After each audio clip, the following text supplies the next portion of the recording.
ಏ guys welcome back my YouTube channel you can bro. So ನಾವು last ಕ್ಲಾಸಲ್ಲಿ ಬಂದು ಏನು ಮಾಕ್ ಟೆಸ್ಟ್ನ ಮಾಡಿದ್ವಲ್ಲ ಅದ್ರದ್ದು ಕಂಟಿನ್ಯೂ ವೀಡಿಯೋ ಇದಾಗಿರುತ್ತೆ. ಸೊ ನಾವು 28ಗೆ ಏನು ಸ್ಟಾಪ್ ಮಾಡಿದ್ವಿ, ಈಗ ಕಂಟಿನ್ಯೂ ಮಾಡೋಣ, ಓಕೆನಾ. ಸೊ ನಿಮ್ಮೆಲ್ಲರಿಗೂ ಕೂಡ ಗೊತ್ತಿದೆ, ಈ KPSC ಅವರು ಬಂದುಬಿಟ್ಟು ಆಲ್ ಟಿಕೆಟ್ನ ರಿಲೀಸ್ ಮಾಡಿದ್ದಾರೆ. 18ಗೆ ಏನು ಬಂದುಬಿಟ್ಟು ನಿಮ್ಮದು ಫಸ್ಟ್ ಪೇಪರ್ ಎಕ್ಸಾಮ್ಸ್ನ ಕಂಡಕ್ಟ್ ಮಾಡ್ತಾ ಇದ್ದಾರೆ, ಮತ್ತು 25ಗೆ ಬಂದುಬಿಟ್ಟು ನಿಮ್ಮ ಒಂದು ಸ್ಪೆಸಿಫಿಕ್ ಪೇಪರ್ ರಿಲೇಟೆಡ್ ಆಗಿ ಎಕ್ಸಾಮ್ಸ್ನ ಕಂಡಕ್ಟ್ ಮಾಡ್ತಾ ಇದ್ದಾರೆ, ಓಕೆನಾ. ಸೊ ಯಾರಾದರೂ ಇನ್ನೂ ಕೂಡ ಡೌನ್ಲೋಡ್ ಮಾಡಿಲ್ಲ ಅಂದರೆ ದಯವಿಟ್ಟು ಏನು ಆ ವೆಬ್ಸೈಟ್ ಏನಿದೆ ಅಲ್ಲ KPSC ಅಲ್ಲಿಗೆ ಹೋಗ್ಬಿಟ್ಟು ಲಾಗಿನ್ ಆಗಿ ನೀವು ಡೌನ್ಲೋಡ್ ಮಾಡ್ಕೊಳ್ಳಿ. ಬಿಕಾಸ್ ಲಾಸ್ಟ್ ಮೂಮೆಂಟ್ ತನಕ ವೆಯ್ಟ್ ಮಾಡ್ತಾ ಹೋಗಬೇಡಿ, ಓಕೆ. ಏನಾದರೂ ಟೆಕ್ನಿಕಲ್ ಗ್ಲಿಚ್ ಏನಾದರೂ ಆದರೆ ಸೊ ನಿಮಗೆ ಕಷ್ಟ ಆಗುತ್ತೆ, ಅದರಿಂದ ಬೇಗ ಡೌನ್ಲೋಡ್ ಮಾಡಿ ಇಟ್ಕೊಳ್ಳಿ, ಓಕೆ. ಸೊ ಬನ್ನಿ ವೀಡಿಯೋನ ಸ್ಟಾರ್ಟ್ ಮಾಡೋಣ. ಸೊ ಇನ್ನು ಯಾರಾದರೂ ನನ್ನ ಚಾನಲ್ಗೆ ಸಬ್ಸ್ಕ್ರೈಬ್ ಆಗಿಲ್ಲದ್ರೆ ದಯವಿಟ್ಟು ಚಾನಲ್ಗೆ ಸಬ್ಸ್ಕ್ರೈಬ್ ಆಗಿ ಮತ್ತು ವೀಡಿಯೋನ ಲೈಕ್ ಮಾಡೋದನ್ನ ಮರಿಬೇಡಿ, ಓಕೆ. ಸೊ ಫಸ್ಟ್ ಕ್ವೆಶನ್ಗೆ ಹೋಗೋಣ ಬನ್ನಿ. ಸವಿತಾ ಸಮಾಜದ ಡೋಲು ಮತ್ತು ನಾದಸ್ವರ ತರಬೇತಿ ಕಾರ್ಯಕ್ರಮದಲ್ಲಿ ಪ್ರತಿ ವರ್ಷ ಎಷ್ಟು ಬಾಲಕರಿಗೆ ಬಂದುಬಿಟ್ಟು ಅವಕಾಶವನ್ನು ನೀಡಲಾಗುತ್ತೆ ಅಂತ ಕ್ವಶನ್ ಕೇಳಿದ್ದಾರೆ. ಅಂದರೆ number of the boys admitted to the Savita Samaja drama in Nadaswara training program ಅಂತ. ಸೊ ಟೋಟಲ್ ಆಗಿ 50 ಸ್ಟೂಡೆಂಟ್ಸ್ನ ಪ್ರತಿ ವರ್ಷ, ಅಂದರೆ ಒಂದು ಅಕಾಡೆಮಿಕ್ ಇಯರ್ ಅಂತ ಕನ್ಸಿಡರ್ ಮಾಡ್ತಾರೆ. ಆ ಅಕಾಡೆಮಿಕ್ ಇಯರ್ಲಿ ಬಂದುಬಿಟ್ಟು 50 ಸ್ಟೂಡೆಂಟ್ಸ್ನ ತಗೊಳ್ತಾರೆ, ಅಡ್ಮಿಟ್ ಮಾಡ್ಕೊಳ್ತಾರೆ. ಅವರಿಗೆ ಬಂದು ಟ್ರೈನಿಂಗ್ ಪ್ರೋಗ್ರಾಮ್ಸ್ನ ಕೊಡ್ತಾ ಹೋಗ್ತಾರೆ. ಸೊ ಅದರಿಂದ ಏನು 50 ಇಸ್ ದ ರೈಟ್ ಆನ್ಸರ್. 50 ಜನ ಬಾಲಕರನ್ನ ಬಂದುಬಿಟ್ಟು ಸೆಲೆಕ್ಟ್ ಮಾಡ್ತಾರೆ ಪ್ರತಿ ವರ್ಷಕ್ಕೆ, ಓಕೆ. ಅರಿವು ಯೋಜನೆಯ ನಿಧಿಯ ಮೂಲವೇನು ಅಂತ ಕೇಳ್ತಾ ಇದ್ದಾರೆ, okay. What is the main sources of funding for the ಅರಿವು ಸ್ಕೀಮ್ ಅಂತ. ಅರಿವು ಯೋಜನೆಗೆ ಸಂಬಂಧಪಟ್ಟಂತೆ ಒಂದು ಸಾಲವನ್ನು ನೀಡಬೇಕಾದ್ರೆ ಅದಕ್ಕೆ ನಿಧಿ ಅಂತ ಇರಬೇಕಾಗುತ್ತೆ, ಕರೆಕ್ಟಾ. ಸೊ ಆ ನಿಧಿ ಎಲ್ಲಿಂದ ಭರಿಸ್ತಾರೆ, ಯಾರು ಬಂದ್ಬಿಟ್ಟು ಅದಕ್ಕೆ ಸಂಬಂಧಪಟ್ಟಂತೆ ಫಂಡ್ನ ಕೊಡ್ತಾರೆ ಅಂತ ಕೇಳ್ತಾ ಇದ್ದಾರೆ, ಓಕೆ. ಯಾವುದರ ಮುಖಾಂತರ ಭರಿಸಲಾಗುತ್ತೆ ಅಂದರೆ ಅದು ರಾಜ್ಯ ಸರ್ಕಾರದಿಂದ, okay. So answer B is the right answer. Ganga Kalyana Yojane ಅಡಿಯಲ್ಲಿ ಒಬ್ಬ ರೈತರಿಗೆ ಎಷ್ಟು ಬೋರ್ವೆಲ್ಗಳನ್ನು ಅನುಮೋದಿಸಲಾಗುತ್ತೆ ಅಂದರೆ how many borewells can be sanctions to the single farmer under the Ganga Kalyana Yojana ಅಂತ. ಸೊ ಗಂಗಾ ಕಲ್ಯಾಣ ಯೋಜನೆಗೆ ಸಂಬಂಧಪಟ್ಟಂತೆ ಒಬ್ಬ ರೈತನಿಗೆ ಒಂದು ಬೋರ್ವೆಲ್ ಮಾತ್ರ ಸಿಗುತ್ತೆ. Option A is the right answer. ಇನ್ನು ಪ್ರೀ ಮೆಟ್ರಿಕ್ ಶಿಷ್ಯ ವೇತನದ ಪ್ರಮುಖ ಉದ್ದೇಶವೇನು ಅಂತ. What is the primary purpose of the pre matric scholarship ಅಂತ ಕೇಳಿದರೆ, ಸೊ ಇದರ ಮುಖ್ಯ ಉದ್ದೇಶ, ಇದು ಕರೆಕ್ಟಾಗಿ ಕ್ವಶನ್ ನೋಡ್ಕೊಳ್ಳಿ. ಪ್ರೀ ಮೆಟ್ರಿಕ್ ಮತ್ತು ಪೋಸ್ಟ್ ಮೆಟ್ರಿಕ್ ಕನ್ಫ್ಯೂಷನ್ ಆಗುವಂಥ ಚಾನ್ಸಸ್ ಆಗಿರುತ್ತೆ. ಸೊ ಕ್ವಶನ್ನ ಕ್ಲಿಯರಾಗಿ ನೋಡ್ತಾ ಹೋಗಿ. ಪ್ರೀ ಮೆಟ್ರಿಕ್ ಅಂತ ಇಲ್ಲಿ ಕೇಳಿದ್ದಾರೆ. ಪ್ರೀ ಮೆಟ್ರಿಕ್ ಅಂದರೆ ಅದು 1ರಿಂದ 10ನೇ ತರಗತಿಯವರಿಗೆ. ಪೋಸ್ಟ್ ಮೆಟ್ರಿಕ್ ಅಂದರೆ ಎಬೋ, ಸೊ 10ರದ್ದು ಮೇಲೆ ಬರುವಂಥದ್ದು, ಓಕೆ. ಸೊ ಕಾಲೇಜ್ ಲೆವೆಲ್ ಏನಿದೆಲ್ಲ ಅದು ಬಂದುಬಿಟ್ಟು ಪೋಸ್ಟ್ ಮೆಟ್ರಿಕ್ ಆಗಿರುತ್ತೆ. ಸೊ 1ರಿಂದ 10ನೇ ತರಗತಿ ವಿದ್ಯಾರ್ಥಿಗಳಿಗೆ ಬಂದುಬಿಟ್ಟು ಆರ್ಥಿಕ ಬೆಂಬಲ ಅಂದರೆ ಎಜುಕೇಷನಲ್ಲಿ, ಶಿಕ್ಷಣದಲ್ಲಿ ಆರ್ಥಿಕ ಬೆಂಬಲವನ್ನು ನೀಡುವಂಥ ಒಂದು ಉದ್ದೇಶವನ್ನು ಇದು ಹೊಂದಿದೆ. Option B is the right answer. So Vidyasiri ಶಿಷ್ಯವೃತ್ತಿ ಅಥವಾ ಏನು ಸ್ಕಾಲರ್ಶಿಪ್ ಏನನ್ನು ಗುರಿಯಾಗಿರಿಸಿಕೊಂಡಿದೆ ಅಂತ. What is the Vidyasiri scholarship aimed at ಅಂತ, ಓಕೆ. ಸೊ ವಿದ್ಯಾಸಿರಿ ಗುರಿ ಏನು ಅಂತ ಕೇಳಿದ್ದಾರೆ. ವಿದ್ಯಾಸಿರಿ ಬಂದುಬಿಟ್ಟು ಪೋಸ್ಟ್ ಮೆಟ್ರಿಕ್ ಶಿಕ್ಷಣಕ್ಕಾಗಿ ಹಿಂದುಳಿದ ವರ್ಗಗಳ ವಿದ್ಯಾರ್ಥಿಗಳನ್ನು ಬೆಂಬಲಿಸುವಂತಹದ್ದು. ಅಂದರೆ ಪೋಸ್ಟ್ ಮೆಟ್ರಿಕ್ ಎಬೋ ಏನಿರ್ತಾರೆ, ಸೊ ಅವರಿಗೆ ಬಂದುಬಿಟ್ಟು ವಿದ್ಯಾಸಿರಿ ಯೋಜನೆ ಅಡಿಯಲ್ಲಿ ಒಂದು ಏನು ಅವರ ಉನ್ನತ ಶಿಕ್ಷಣವನ್ನು ಮಾಡಲು ಅಥವಾ ಅವರ ಎಜುಕೇಷನನ್ನು ಬೆಂಬಲಿಸಲು ಏನು ಸ್ಕಾಲರ್ಶಿಪ್ನ ನೀಡ್ತಾ ಹೋಗ್ತಾರೆ ಅನ್ನೋದು ಗೊತ್ತಿರಬೇಕಾಗುತ್ತೆ. ಸೊ 32ಗೆ ಆನ್ಸರ್ ಬಂದುಬಿಟ್ಟು ಬಿ ಆಗಿರುತ್ತೆ. ವಿದ್ಯಾಸಿರಿ ಶಿಷ್ಯವೃತ್ತಿಯಿಂದ ಯಾವ ವಿಧದ ವಿದ್ಯಾರ್ಥಿಗಳಿಗೆ ಲಾಭವನ್ನು ಪಡಿಬಹುದು ಅಂದರೆ which category of students can be benefited from the Vidyasiri scholarship. Vidyasiri ಶಿಷ್ಯವೃತ್ತಿ ಅಥವಾ ಸ್ಕಾಲರ್ಶಿಪ್ನಿಂದ ಯಾವ್ಯಾವ ಕ್ಯಾಟಗರಿ ಬಂದುಬಿಟ್ಟು ಲಾಭವನ್ನು ಪಡಿಬೋದು ಅಂತ. ಈ ವಿದ್ಯಾಸಿರಿ ಶಿಷ್ಯ ಅಥವಾ ಸ್ಕಾಲರ್ಶಿಪ್ನ ಪಡ್ಕೋಬೇಕಂದ್ರೆ ಅಲ್ಲಿ OBC ಅವರು ಅಂದರೆ ಅದರ್ ಬ್ಯಾಕ್ವರ್ಡ್ ಕ್ಲಾಸ್ ಕೂಡ ಬರ್ತಾರೆ, SC ST ಕೂಡ ಬರ್ತಾರೆ, ಸೊ ಎಕನಾಮಿಕಲ್ ವೀಕರ್ ಸೆಕ್ಷನ್ ಅಂತ ಯಾರು ಅವರು ಕೂಡ ಬರ್ತಾರೆ, ಓಕೆ. ಸೊ ಎಲ್ಲರೂ ಕೂಡ ಇದರಲ್ಲಿ ಬರ್ತಾರೆ. ಸೊ ಅದರಿಂದ option B is the right answer.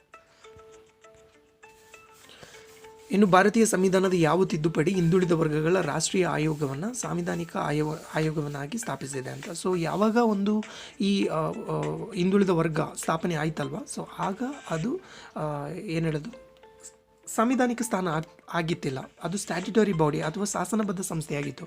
ಅಂದರೆ 2018 102ನೇ ತಿದ್ದುಪಡಿಯನ್ನು ಮಾಡೋದ್ರ ಮುಖಾಂತರ ಇದಕ್ಕೆ ಏನು ಸಾಂವಿಧಾನಿಕ ಸ್ಥಾನಮಾನ ಸಿಗ್ತಾ ಹೋಗುತ್ತೆ. ಸೊ ಅದರಿಂದ option A is the right answer. So ನಿಮಗೆ ಸಮ್ಟೈಮ್ ಕ್ವಶನ್ ಈ ರೀತಿ ಕೂಡ ಕೇಳ್ಬೋದು. ಸೊ ಏನಂದರೆ ಈ ಭಾರತೀಯ ಸಂವಿಧಾನ ತಿದ್ದುಪಡಿ ಆಗೋಕ್ಕೆ ಈ ಹಿಂದುಳಿದ ವರ್ಗದ ಆಯೋಗ ಸ್ಥಾಪನೆಯಾದಾಗ ಅದು ಸಾಂವಿಧಾನಿಕ ಸಂಸ್ಥೆಯಾಗಿತ್ತಾ ಅಥವಾ ಅದು ಶಾಸನಬದ್ಧ ಸಂಸ್ಥೆಯಾಗಿತ್ತಾ ಅಂತ. ಸೊ ಆ ರೀತಿ ಕ್ವಶನ್ ಕಟ್ಟಾಗ ಅದು ಸ್ಥಾಪನೆ ಆದ ಸಂದರ್ಭದಲ್ಲಿ ಬಂದುಬಿಟ್ಟು ಅದು ಸ್ಟ್ಯಾಟ್ಯುಟರಿ ಅಂದರೆ ಶಾಸನಬದ್ಧ ಸಂಸ್ಥೆಯಾಗಿ ಸ್ಥಾಪನೆ ಆಗುತ್ತೆ. ಬಟ್ 2018ರಲ್ಲಿ ಒಂದು ಅಮೆಂಡ್ಮೆಂಟ್ ಮಾಡ್ತಾರೆ, ಅದೇ 102ನೇ ಅಮೆಂಡ್ಮೆಂಟ್. ಅದರ ಮುಖಾಂತರ ಬಂದುಬಿಟ್ಟು ಅದಕ್ಕೆ ಸಾಂವಿಧಾನಿಕ ಸ್ಥಾನಮಾನ ಸಿಗ್ತಾ ಹೋಗುತ್ತೆ ಅಂತ. ಓಕೆ, ಸೊ ಅದೊಂದು ಕ್ಲಿಯರಾಗಿ ನೋಡ್ಕೊಂಡು ಇಟ್ಕೊಳ್ಳಿ. ಓಕೆನಾ. ಇನ್ನು ಹಿಂದುಳಿದ ವರ್ಗಗಳ ರಾಷ್ಟ್ರೀಯ ಆಯೋಗದ ಮೊದಲ ಅಧ್ಯಕ್ಷರು ಯಾರು ಅಂತ, ಅದು ಕಾಕಾ ಕೆಲ್ಕರ್ ಬಂದುಬಿಟ್ಟು ಹಿಂದುಳಿದ ವರ್ಗಗಳ ಮೊದಲ ಆಯೋಗದ ಅಧ್ಯಕ್ಷರು. B is the right answer. Okay, ಇನ್ನು ಹಿಂದುಳಿದ ವರ್ಗಗಳ ರಾಷ್ಟ್ರೀಯ ಆಯೋಗದ ಅಧಿಕಾರಗಳಲ್ಲಿ ಯಾವುದು ಸೇರಿದೆ ಅಂತ ಕ್ವಶನ್ ಕೇಳ್ತಾ ಹೋಗಿದ್ದಾರೆ. Which of the following is a power of national commission for backward class ಅಂತ ಕೇಳಿದ್ದಾರೆ. ಸೊ ಸರ್ಕಾರಕ್ಕೆ ನಿರ್ದೇಶನವನ್ನು ನೀಡುವುದು to issue directions to the government. ಹೌದು. ಸೊ ಯಾರಾದರೂ ವ್ಯಕ್ತಿಯನ್ನು ಆಹ್ವಾನ ಮಾಡಲು ಹಾಜರಾತಿಯನ್ನು ಖಚಿತಪಡಿಸಲು ಅವನನ್ನು ಆಹ್ವಾನ ಮಾಡುವಂತೆ ಒತ್ತಾಯಪಡಿಸುವಂಥ ಎಲ್ಲ ಕಾರ್ಯವನ್ನು ಕೂಡ ಇದಕ್ಕೆ ಕೂಡ ಇದೆ. ಸೊ ಎರಡು ಕೂಡ ಕರೆಕ್ಟ್ ಇದೆ. ಇನ್ನು ಆಯೋಗಕ್ಕೆ ಸಂಬಂಧಪಟ್ಟಂತೆ ಏನಾದರೂ ಅವಹೇಳನ ಮಾಹಿತಿಯನ್ನು ಅಥವಾ ಅವಹೇಳನ ರೀತಿಯಲ್ಲಿ ಏನಾದರೂ ಹೇಳ್ತಾ ಇದ್ದರೆ, ಅದರ ವಿರುದ್ಧ ಏನಾದರೂ ಹೇಳ್ತಾ ಇದ್ದಾರೆ ಅಂದರೆ ಅದನ್ನ ತನಿಖೆ ಮಾಡ್ಬೋದು, ಸಾಬೀತಾದರೆ ಶಿಕ್ಷೆಯನ್ನು ಕೂಡ ಕೊಡ್ಬೋದು. ಸೊ ಇದೆಲ್ಲ ಕೂಡ ಕರೆಕ್ಟ್ ಇದೆ. ಅದರಿಂದ D is the right answer. ಸಂವಿಧಾನದ ಯಾವ ವಿಧಿ ಹಿಂದುಳಿದ ವರ್ಗಗಳ ರಾಷ್ಟ್ರೀಯ ಆಯೋಗದ ಕುರಿತು ವಿವರಿಸುತ್ತೆ ಅಂತ. ಓಕೆ, ಸಂವಿಧಾನದಲ್ಲಿ 340ನೇ ವಿಧಿ ಬಂದುಬಿಟ್ಟು ಇದ್ರ ಬಗ್ಗೆ ವಿವರಿಸ್ತಾ ಹೋಗುತ್ತೆ. ಓಕೆ, ಆಪ್ಷನ್ 340 ಅಂದರೆ option C is the right answer. ಇನ್ನು ಕರ್ನಾಟಕ ರಾಜ್ಯ ಹಿಂದುಳಿದ ವರ್ಗಗಳ ಆಯೋಗ ಅದರ ಶಿಫಾರಸುಗಳನ್ನು ಯಾವ ರೀತಿ ಅನುಷ್ಠಾನಗೊಳಿಸ್ಬೋದು ಅಂತ, ಯಾವುದರ ಮುಖಾಂತರ ಅನುಷ್ಠಾನಗೊಳಿಸ್ಬೋದು, ಹೇಗೆ ಅನುಷ್ಠಾನಗೊಳಿಸ್ಬೋದು ಅಂತ ಕೇಳಿದ್ದಾರೆ. ಸೊ ಇದು ಯಾವ ರೀತಿ ಮಾಡ್ಬೋದು ಅಂದರೆ ಸರ್ಕಾರ ಅನುಸರಿಸಬಹುದಾದಂಥ ಆದೇಶವನ್ನು ಹೊರಡಿಸಿ ಅಂತ.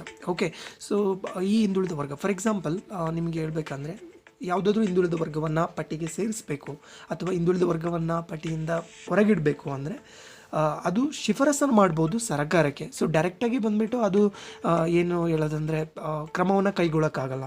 ಸರ್ಕಾರದ ಮುಂದೆ ತನ್ನ ವರದಿಯನ್ನು ಸಲ್ಲಿಸಬೇಕು, ಅದನ್ನು ಒಪ್ಪಿಗೆಯನ್ನು ಸೂಚಿಸಬೇಕು. ಯಾರು ಈಗ ನೀವು ಇನ್ನು ನಮ್ಮ ಭಾರತದ ಬಗ್ಗೆ ನಾವು ನೋಡಬೇಕಾದ್ರೆ ರಾಜ್ಯಸಭೆ ಮತ್ತು ಲೋಕಸಭೆಯಲ್ಲಿ ಲೋಕಸಭೆ ಅದಾದಮೇಲೆ ರಾಜ್ಯಸಭೆ ಆದಮೇಲೆ ರಾಷ್ಟ್ರಪತಿಯವರು ಬಂದುಬಿಟ್ಟು ಸಹಿಯನ್ನು ಹಾಕ್ಬಿಟ್ಟು ಅದನ್ನು ಜಾರಿಗೊಳಿಸಬೇಕಾಗುತ್ತೆ. ಸೊ ಇನ್ನು ನಮ್ಮ ಕರ್ನಾಟಕಕ್ಕೆ ಸಂಬಂಧಪಟ್ಟಂತೆ ನಾವು ನೋಡಬೇಕಂದ್ರೆ ಸೊ ಏನು ಮಾಡ್ಬೋದು, ವಿಧಾನ ಪರಿಷತ್ ಆಗಿರ್ಬೋದು, ವಿಧಾನಸಭೆ ಮತ್ತು ವಿಧಾನ ಪರಿಷತ್ ಮತ್ತು ಆದಮೇಲೆ ರಾಜ್ಯಪಾಲರು ಬಂದುಬಿಟ್ಟು ಸಹಿ ಹಾಕಿದ ಮುಖಾಂತರ ಬಂದುಬಿಟ್ಟು ಏನು ಮಾಡ್ಬೋದು, ಆದೇಶವನ್ನು ಹೊರಡಿಸ್ತಾರೆ. ಯಾವ ರೀತಿ ಆದೇಶವನ್ನು ಹೊರಡಿಸ್ತಾರೆ, ಈ ಒಂದು ರಾಜ್ಯಪತ್ರದಲ್ಲಿ ಪ್ರಕಟಿಸುವ ಮುಖಾಂತರ ಬಂದುಬಿಟ್ಟು ಇದನ್ನು ಜಾರಿಗೊಳಿಸ್ತಾರೆ. ಕರೆಕ್ಟಾ. ಸೊ ಅದರಿಂದ option A is the right answer. ಇನ್ನು ವಿಚಾರಣೆಯ ಸಮಯದಲ್ಲಿ ಸಾಕ್ಷಿಗಳ ಕುರಿತು ಕರ್ನಾಟಕ ರಾಜ್ಯ ಹಿಂದುಳಿದ ವರ್ಗಗಳ ಆಯೋಗ ಯಾವ ರೀತಿಯ ಅಧಿಕಾರವನ್ನು ಹೊಂದಿದೆ ಅಂತ ಕೇಳಿದ್ದಾರೆ. ಓಕೆ, ಸೊ ವಿಚಾರಣೆಯನ್ನು ಮಾಡುವಂಥ ಸಮಯದಲ್ಲಿ ಶಪಥ ಪತ್ರಗಳ ಮೂಲಕ ಸಾಕ್ಷಿಯನ್ನು ಸ್ವೀಕರಿಸ್ಬೋದು ಅಂತ. Okay, commission can receive evidence through the ಎಫಿಡವಿಟ್ ಮುಖಾಂತರ ಬಂದುಬಿಟ್ಟು ಸಾಕ್ಷ್ಯಗಳನ್ನು ಸಂಗ್ರಹಿಸುವಂಥ ಅಥವಾ ಸ್ವೀಕರಿಸುವಂಥ ಅಧಿಕಾರವನ್ನು ಇದು ಹೊಂದಿದೆ. ಸಿವಿಲ್ ನ್ಯಾಯಾಲಯದ ಅಧಿಕಾರವನ್ನು ಹೊಂದಿದೆ ಅಂದಾಗ ಈ ಎಫಿಡವಿಟ್ನ ಅದು ತಗೋಬೋದು, ಎಫಿಡವಿಟ್ ಮುಖಾಂತರ ಅದು ಸಂಗ್ರಹವನ್ನು ಮಾಡ್ಬೋದು, ಆ ಅಧಿಕಾರ ಕೂಡ ಇದೆ. ಸೊ ಅದರಿಂದ ಆಪ್ಷನ್ ಬಿ ಬಂದುಬಿಟ್ಟು ಅಪ್ರೋಪ್ರಿಯೇಟ್ ಆನ್ಸರ್ ಆಗುತ್ತೆ. ಓಕೆ, ಹಿಂದುಳಿದ ವರ್ಗಗಳ ಹಕ್ಕುಗಳನ್ನು ರಕ್ಷಿಸಲು ಕರ್ನಾಟಕ ರಾಜ್ಯ ಹಿಂದುಳಿದ ವರ್ಗಗಳು ಆಯೋಗ ಯಾವ ರೀತಿ ಕಾರ್ಯವನ್ನು ನಿರ್ವಹಿಸ್ತಾ ಹೋಗುತ್ತೆ ಅಂತ. ಓಕೆ, ಸೊ ಯಾವ ರೀತಿ ಕಾರ್ಯವನ್ನು ನಿರ್ವಹಿಸುತ್ತದೆ ಅಂದರೆ ಹಿಂದುಳಿದ ವರ್ಗಗಳನ್ನು ರಕ್ಷಿಸಲು ಸರ್ಕಾರಕ್ಕೆ ಸಲಹೆಯನ್ನು ನೀಡ್ತಾ ಹೋಗುತ್ತೆ. ಅಂದರೆ ಅದನ್ನ ಮೇಲ್ವಿಚಾರಣೆಯನ್ನು ಮಾಡ್ತಾ ಹೋಗುತ್ತೆ, ಸೇರಿಸೋದು ಅಥವಾ ಬಿಡುವಂಥದ್ದು, ಇನ್ ಕೇಸ್ ಏನಾದರೂ ಪ್ರಾಬ್ಲಮ್ ಆಗಿದ್ದರೆ ಅದ್ರ ಬಗ್ಗೆ ತನಿಖೆಯನ್ನು ನಡೆಸುವಂತಹದ್ದು, ಕ್ರಮವನ್ನು ವಹಿಸುವಂತಹದ್ದು, ವರದಿಯನ್ನು ಸಲ್ಲಿಸುವಂತಹದ್ದು, ಸಲಹೆಯನ್ನು ನೀಡುವಂಥದ್ದು ಎಲ್ಲ ಕೆಲಸವನ್ನು ಮಾಡ್ತಾ ಹೋಗುತ್ತೆ. ಕರೆಕ್ಟಾ. ಸೊ ಅದರಿಂದ option B is the right answer. ಇನ್ನು ಕರ್ನಾಟಕ ರಾಜ್ಯ ಹಿಂದುಳಿದ ವರ್ಗಗಳ ಆಯೋಗದ ಸದಸ್ಯರನ್ನು ಯಾರು ನೇಮಕ ಮಾಡ್ತಾ ಹೋಗ್ತಾರೆ ಅಂತ. ಸೊ ಇದು ಪರ್ಟಿಕ್ಯುಲರ್ಗೆ ಕರ್ನಾಟಕ ರಾಜ್ಯಕ್ಕೆ ಸಂಬಂಧಪಟ್ಟಿರೋದ್ರಿಂದ ರಾಜ್ಯಪಾಲರು ಬಂದುಬಿಟ್ಟು ನೇಮಕ ಮಾಡ್ತಾ ಹೋಗ್ತಾರೆ. ಇನ್ ಕೇಸ್ ಇದು ಏನು ರಾಷ್ಟ್ರೀಯ ಹಿಂದುಳಿದ ವರ್ಗಗಳ ಆಯೋಗದ ಸದಸ್ಯರು ಅಂತ ಕೇಳಿದರೆ ರಾಷ್ಟ್ರಪತಿ ಆಗಿರ್ತಾರೆ. ಓಕೆ, ಸೊ ಕನ್ಫ್ಯೂಷನ್ ಆಗಬೇಡಿ, ಕ್ವೆಶನ್ನ ಕರೆಕ್ಟಾಗಿ ಓದ್ತಾ ಹೋಗಿ. ಸೊ ಇದರಲ್ಲೇ ಬಂದುಬಿಟ್ಟು ನಿಮಗೆ ಆನ್ಸರ್ ಗೊತ್ತಿರುತ್ತೆ, ಬಟ್ ಸ್ಟಿಲ್ ನೀವು ಕ್ವೆಶನ್ನ ಕರೆಕ್ಟಾಗಿ ಓದಿಲ್ಲ ಅಂದರೆ ಸೊ ಕೆಲವೊಂದು ಸಲ ಬಂದುಬಿಟ್ಟು ಮಾರ್ಕ್ನ ಮಿಸ್ ಮಾಡ್ಕೊಳ್ತೀರಾ. ಓಕೆ, ಸೊ ಅದರಿಂದ ಕರೆಕ್ಟಾಗಿ ಕ್ವೆಶನ್ ಓದಿ ಆನ್ಸರ್ ಮಾಡೋಕ್ಕೆ ಟ್ರೈ ಮಾಡಿ. ಸೊ ನೆಕ್ಸ್ಟ್ ಕ್ವೆಶನ್,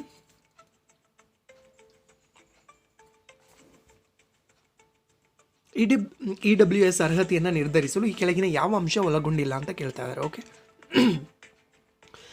ಒಂದು EW ಅರ್ಹತೆ ಅಂದರೆ ಒಂದು ಎಕನಾಮಿಕ್ ವೀಕರ್ ಸೆಕ್ಷನ್ ಅಂತ ನೀವು ಕನ್ಸಿಡರ್ಡ್ ಆಗಬೇಕಂದ್ರೆ ಈ ಕೆಳಗಿನ ಯಾವ ಅಂಶ ಇರಬಾರ್ದು ಅಂತ ಕೇಳಿದ್ದಾರೆ. ಓಕೆನಾ.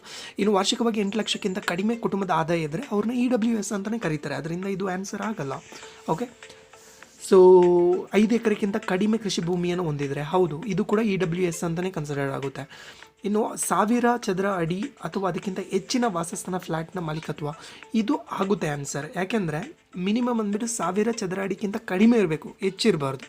ಓಕೆ, ಹೆಚ್ಚು ಅಂತ ಕೇಳಿದ್ದಾರೆ. ಓಕೆ, ಸೊ ಕಡಿಮೆ ಅಂತ ಇರಬೇಕು. ಅದರಿಂದ ಇಲ್ಲಿ ಆನ್ಸರ್ ಇದಾಗಿರುತ್ತೆ. ಪ್ರಕಟಿತ ನಗರಸಭೆಯಲ್ಲಿ 100 ಚದರ ಅಡಿ 100 ಚದರ ಗಜ ಅಥವಾ ಹೆಚ್ಚು ವಾಸಸ್ಥಾನ ಭೂಮಿಯ ಮಾಲೀಕತ್ವ ಅಂತ ಕೇಳಿದರೆ ಇದು ಕರೆಕ್ಟ್.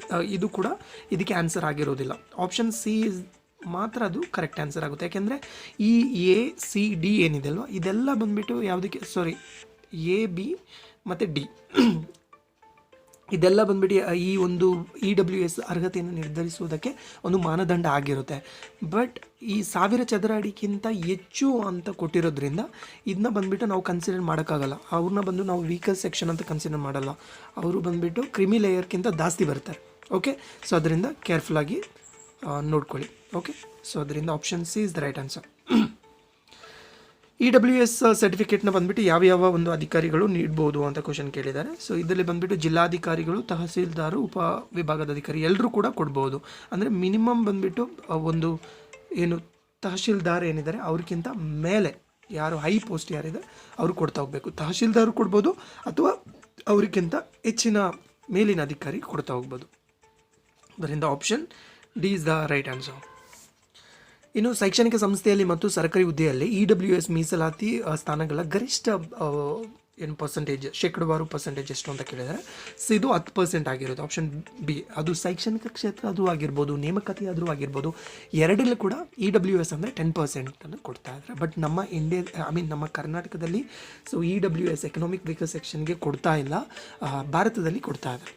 ಓಕೆ, ಕರ್ನಾಟಕ ಅಲೆಮಾರಿ ಮತ್ತು ಅರೆ ಅಲೆಮಾರಿ ಅಭಿವೃದ್ಧಿ ನಿಗಮದ ಯೋಜನೆಯಡಿಯಲ್ಲಿ ಮಹಿಳಾ ಸ್ವಸಹಾಯ ಗುಂಪುಗಳಿಗೆ ಆರ್ಥಿಕ ಸಹಾಯ ಒದಗಿಸುವಂಥ ಯೋಜನೆ ಯಾವುದು ಅಂತ ಕ್ವಶನ್ ಕೇಳ್ತಾ ಇದ್ದಾರೆ. ಸೊ ಯಾವ ರೀತಿ ಆರ್ಥಿಕ ಯೋಜನೆ ಮುಖಾಂತರ ಏನು ಮಹಿಳಾ ಸ್ವಸಹಾಯ ಗುಂಪುಗಳಿಗೆ ಆರ್ಥಿಕ ಸಹಾಯವನ್ನು ನೀಡ್ತಾ ಇದ್ದಾರೆ ಅಂತ ಕೇಳಿದರೆ, ಅದು ಬಂದುಬಿಟ್ಟು ಪ್ರೇರಣಾ ಮೈಕ್ರೋ ಕ್ರೆಡಿಟ್ ಏನು ಸ್ಕೀಮ್ ಅಂತ. ಓಕೆ, ಪ್ರೇರಣಾ ಮೈಕ್ರೋ ಕ್ರೆಡಿಟ್ ಸ್ಕೀಮ್ ಮುಖಾಂತರ ಮಹಿಳೆಯರಿಗೆ ಸ್ವಸಹಾಯ ಗುಂಪುಗಳಿಗೆ ಆರ್ಥಿಕ ಸಹಾಯವನ್ನು ನೀಡ್ತಾ ಹೋಗ್ತಾರೆ. ಅಂದರೆ ಸಣ್ಣ ಮಟ್ಟದಲ್ಲಿ ಬಂದುಬಿಟ್ಟು ಲೋನನ್ನು ಕೊಡ್ತಾ ಹೋಗ್ತಾರೆ. ಕ್ರೆಡಿಟ್ ಅಂದರೆ ಏನು, ಲೋನ್, ಅರ್ಥ ಆಗ್ತಿದೆ. ಸೊ ಅದರ ಮುಖಾಂತರ ಕೊಡ್ತಾ ಇದ್ದಾರೆ. ಅದರಿಂದ option A is the right answer. ಹಿಂದುಳಿದ ವರ್ಗಗಳ ಖಾಸಗಿ ಅನಾಥಾಲಯಗಳಿಗೆ ಅನುದಾನವನ್ನು ಎಷ್ಟು ತಿಂಗಳ ಕಾಲ ನೀಡ್ತಾ ಹೋಗ್ತಾರೆ ಅಂತ. ಓಕೆ, ಸೊ ಅನಾಥಾಲಯಗಳಂದರೆ ವರ್ಷ ಪೂರ್ತಿ ನಡೆಯುತ್ತೆ ಅನ್ನೋದು ನಿಮಗೆ ಗೊತ್ತಿರಬೇಕು. ಓಕೆನಾ. ಇನ್ನು ಹಾಸ್ಟೆಲ್ ಬಗ್ಗೆ ನಾವು ನೋಡ್ತಾ ಇದ್ದರೆ, ಆ ಒಂದು ಹಾಸ್ಟೆಲ್ ಬಗ್ಗೆ ಪರ್ಟಿಕ್ಯುಲರ್ಗೆ ಮಾತಾಡಿದಾಗ ಅದು ಎಕಡೆಮಿಕ್ ಇಯರ್ಲಿ ಮಾತ್ರ ನಡೆಯುತ್ತೆ. ಅಂದರೆ ಕಾಲೇಜು ಅಥವಾ ಸ್ಕೂಲ್ ಎಲ್ಲಿ ತನಕ ಇರುತ್ತೆ ಅಲ್ಲಿ ತನಕ ಮಾತ್ರ ಈ ಹಾಸ್ಟೆಲೆಲ್ಲ ನಡೀತಾ ಹೋಗುತ್ತೆ. ಬಟ್ ಅನಾಥಾಲಯ ಆ ಥರ ಅಲ್ಲ, ಏನಾಗುತ್ತೆ, ವರ್ಷ ಪೂರ್ತಿ ಮಕ್ಕಳು ಇರ್ತಾರೆ. ಕರೆಕ್ಟಾ. ಸೊ ಅದರಿಂದ ಇದು ಏನು ಆನ್ಸರ್ ಬಂದುಬಿಟ್ಟು 3 ಇಸ್ ದ ರೈಟ್ ಆನ್ಸರ್. ಯಾಕೆಂದರೆ 12 ತಿಂಗಳು ಕೂಡ ಅನುದಾನ ಸಿಗ್ತಾ ಹೋಗುತ್ತೆ. ಸ್ವಾವಲಂಬಿ ಸಾರಥಿ ಯೋಜನೆ ಫಲಾನುಭವಿಗಳ ಆಯ್ಕೆ ಸಮಿತಿ ಅಧ್ಯಕ್ಷರು ಯಾರು ಅಂತ ಕೇಳಿದರೆ, ಫಲಾನುಭವಿಯಾಗಿರಬೇಕು. ಈಗ ಫಾರ್ ಎಕ್ಸಾಂಪಲ್ ಸ್ವಾವಲಂಬಿ ಸಾರಥಿ ಯೋಜನೆಯನ್ನು ನೀವೆಲ್ಲ ಅಪ್ಲಿಕೇಶನ್ ಹಾಕಿದ್ದೀರಾ ಅಂದರೆ, ಸೊ ನಿಮ್ಮನ್ನು ಒಂದು ಸೆಲೆಕ್ಟ್ ಮಾಡಬೇಕಾದ್ರೆ ಒಂದು ಕಮಿಟಿ ಇರುತ್ತೆ. ಆ ಕಮಿಟಿಯ ಮುಖಾಂತರನೇ ಅವರು ಸೆಲೆಕ್ಟ್ ಮಾಡ್ತಾ ಹೋಗ್ತಾರೆ. ಹಾಗಾದರೆ ಆ ಕಮಿಟಿ ಅಧ್ಯಕ್ಷತೆಯನ್ನು ಯಾರು ವಹಿಸ್ಕೊಳ್ತಾರೆ ಅಂತ ಕ್ವಶನ್ ಕೇಳಿದರೆ, ಇಲ್ಲಿ ಕ್ವಶನ್ಗೆ ಆನ್ಸರ್ ಬಂದುಬಿಟ್ಟು ಆಯಾ ಕ್ಷೇತ್ರದ ಶಾಸಕ. ಓಕೆ, ಆಯಾ ಕ್ಷೇತ್ರದ ಶಾಸಕರು ಬಂದುಬಿಟ್ಟು ಆ ಒಂದು ಸಮಿತಿಯ ಅಧ್ಯಕ್ಷತೆಯನ್ನು ವಹಿಸ್ತಾರೆ. ಅವರು ಬಂದುಬಿಟ್ಟು ನಿರ್ಧಾರ ಮಾಡ್ತಾರೆ ಫಲಾನುಭವಿಗಳನ್ನ. ಓಕೆ, ಅವರಿಗೆ ಬಂದುಬಿಟ್ಟು ಎಲಿಜಿಬಿಲಿಟಿ ಇದೆಯಾ ಅಂತ. ನೀವು ಅಪ್ಲಿಕೇಶನ್ ಹಾಕಿದ್ದೀರಿ ಅಂದರೆ ನಿಮ್ಮ ಎಲಿಜಿಬಿಲಿಟಿಯನ್ನು ಚೆಕ್ ಮಾಡ್ತಾ ಹೋಗ್ತಾರೆ. ಓಕೆ, ಸೊ ನೀವು ಎಲಿಜಿಬಲ್ ಆಗಿದ್ದೀರಾ ಅಂದರೆ ಸೊ ನಮ್ಮನ್ನು ಆಯ್ಕೆ ಮಾಡ್ತಾರೆ. ಸೊ ಆಪ್ಷನ್ ಏನು 2 ಬಂದುಬಿಟ್ಟು ಸರಿ ಆಗುತ್ತೆ. MLA ಬಂದುಬಿಟ್ಟು ಅದರ ಒಂದು ಆಯ್ಕೆ ಸಮಿತಿ ಅಧ್ಯಕ್ಷರಾಗಿರ್ತಾರೆ. ಇನ್ನು ಈ ಕೆಳಗಿನವುಗಳು ಯಾವುದು ಲಂಬ ಮೀಸಲಾತಿಯನ್ನು ಅತ್ಯುತ್ತಮವಾಗಿ ವಿವರಿಸುತ್ತೆ ಅಂತ. ಓಕೆ, ವರ್ಟಿಕಲ್ ರಿಸರ್ವೇಷನ್ ಅಂದರೆ ನಿಮಗೆ ಗೊತ್ತಿರಬೇಕು. ಸೊ ಈ ರೀತಿ ಇರುತ್ತೆ ವರ್ಟಿಕಲ್ ರಿಸರ್ವೇಷನ್, ಕರೆಕ್ಟಾ. ಹಾರಿಜಾಂಟಲ್ ಅಂದರೆ ಈ ರೀತಿ ಇರುತ್ತೆ. ಓಕೆ, ಸೊ ಈ ಒಂದು ವರ್ಟಿಕಲ್ ರಿಸರ್ವೇಷನ್ಗೆ ಬಂದುಬಿಟ್ಟು ಅತ್ಯುತ್ತಮವಾಗಿರುವಂಥ ಉದಾಹರಣೆ ಯಾವುದು ಅಂತ. ಓಕೆ, ಎಲ್ಲ ವರ್ಗದಲ್ಲಿ ಹಿಂದುಳಿದ ವರ್ಗಗಳ ಮೀಸಲಾತಿ ಇಲ್ಲ, ಇದು ಬರಲ್ಲ. ಸೊ SC ST OBC ಆಧಾರಿತವಾಗಿರುವಂಥ ಮೀಸಲಾತಿ ಹೌದು, ಇದು ಕರೆಕ್ಟ್ ಆಗಿರುತ್ತೆ. ಆ್ಯಂಡ್ ಕೇವಲ ಮಹಿಳೆಯರಿಗಾಗಿ ಮೀಸಲಾತಿ ಮತ್ತು ಅಂಗವಿಕಲರಿಗೆ ಇದು ಬಂದುಬಿಟ್ಟು ಯಾವುದಕ್ಕೆ ಸಂಬಂಧಪಟ್ಟಿದೆ ಅಂದರೆ ಹಾರಿಜಾಂಟಲಿಗೆ ಸಂಬಂಧಪಟ್ಟಿದೆ. ಸೊ ಅದರಿಂದ ಅದಾಗಲ್ಲ. ಬರೀ ಆನ್ಸರ್ ಬಿ ಮಾತ್ರ ರೈಟ್ ಆಗಿರುತ್ತೆ. SC ST OBC ಹೌದು, ಇದು SC ST OBC GM ಈ ಥರ ಬರ್ತಾ ಹೋಗುತ್ತಲ್ವಾ, ಸೊ ಅದರಿಂದ ಈ ಥರ ಬರುತ್ತೆ. ಸೊ ಈ ಒಂದು SC ST OBC ಇದಕ್ಕೆ ಸಂಬಂಧಪಟ್ಟಂತೆ ಒಳ ಮೀಸಲಾತಿ ಬರುತ್ತಲ್ಲ, ಅದೆಲ್ಲ ಬಂದ್ಬಿಟ್ಟು ಯಾವುದಕ್ಕೆ ಸಂಬಂಧಪಟ್ಟಿರುತ್ತೆ ಅಂದರೆ ಈ ಹಾರಿಜಾಂಟಲ್ಗೆ ಸಂಬಂಧಪಟ್ಟಂತೆ. ಅದರಲ್ಲಿ ಮಹಿಳೆಯರು ಬರ್ತಾರೆ, ಅಂಗವಿಕಲರು ಬರ್ತಾರೆ, ಮಾಜಿ ಸೈನಿಕರು ಬರ್ತಾರೆ, ಕನ್ನಡ ಮೀಡಿಯಂ ಬರ್ತಾರೆ, ಓಕೆನಾ. ಸೊ ಅವರೆಲ್ಲ ಬಂದ್ಬಿಟ್ಟು ಈ ಅಂಡರ್ಲಿ ಬರ್ತಾ ಹೋಗ್ತಾರೆ, ಈ ರೀತಿಯಲ್ಲಿ ಅಡ್ಡ ಇದರಲ್ಲಿ ಬರ್ತಾ ಹೋಗ್ತಾರೆ. ಬಟ್ ಈಗ ನಾವು ಮಾತಾಡ್ತಿರೋದು ಯಾವುದು, ಉದ್ದ ಬಗ್ಗೆ ಮಾತಾಡ್ತಾ ಇದ್ವಿ, ಕರೆಕ್ಟಾ. ಸೊ ವರ್ಟಿಕಲ್, ಅದರಿಂದ option B is the right answer. Option B is the right answer. Okay. So ಭಾರತದಲ್ಲಿ ಮೀಸಲಾತಿ ನೀತಿ ಮೊದಲಿಗೆ ಯಾವ ಆಯೋಗದಿಂದ ಪರಿಚಯ ಆಯಿತು ಅಂದರೆ ಅದು ಕಾಕಾ ಕೇಳ್ಕರ್ ಆಯೋಗದಿಂದ.